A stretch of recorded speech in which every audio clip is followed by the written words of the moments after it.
এখন মাংস দেওয়া যাবে না, জান। কলিজা করছো 3 ভাগ। থামেন তো থামেন। রনি ভাই কি হচ্ছে এখানে? ওনাদেরকে মাংস কেন দেওয়া হচ্ছে না? ওনাদেরকে মাংস দেওয়া যাবে না, নিষেধ আছে। কি বলছেন আপনি এসব? বুঝে বলেন, এটা তো ওনাদের প্রাপ্য। আরে বাইরে আমারে কইতেছেন কেন? আমার কয়ে লাভ আছে? সুভাই আমার নিষেধ করছে, নিষেধ আছে। এনামগো অনেক কাজ আছে, জান তো, পরে কথা কইন। এই ভাগ করে দাও। আশ্চর্য, এটা কোন ভাই গোসল দাও ভাই। এই আপনারা সবাই দাঁড়ান দাঁড়ান। এই তাড়াতাড়ি কাজ করো না, বুঝলাম না, দেরি হয়ে যেতেছে না।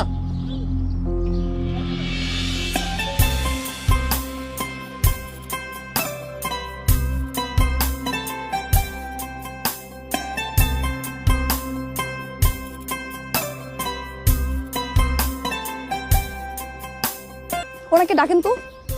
কম হইব না তো, না? হ্যাঁ,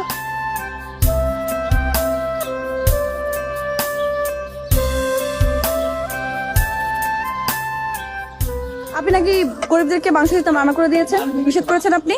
কারণ কি? কারণটা খুব সোজা। সে সহজ কারণটাই কি? আপনাকে বলতে পারি, কিন্তু আমাকে 500 টাকা চাঁদা দিতে হবে। 500 টাকা? হ্যাঁ।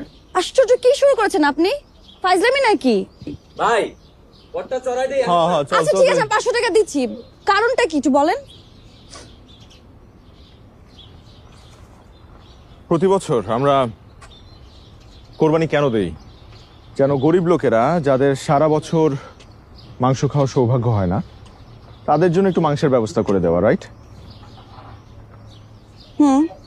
এখন এগুলা রান্না করার জন্য কি কি লাগে? তেল, মরিচ, নুন, মশলা আর অনেক কিছু। কিন্তু এগুলোর অভাবে অনেকে কি করে জানেন?